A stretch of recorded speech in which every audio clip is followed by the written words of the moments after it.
কবর মুশরিক শিকল করে দাও আল্লাহ।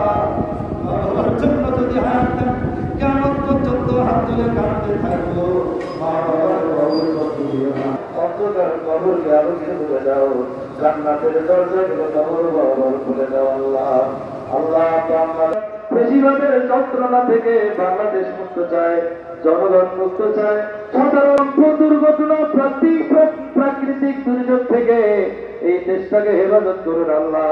আল্লাহ আমি যতদূর জানি এই বগুড়া হলো অলিয়া উলিয়ার মাটি। আল্লাহ এই জমিনে যত তোমার নামের অলি বান্দা শুয়ে আছেন, ইলাহা ইল্লাল্লাহ মুহাম্মাদুর রাসূলুল্লাহ।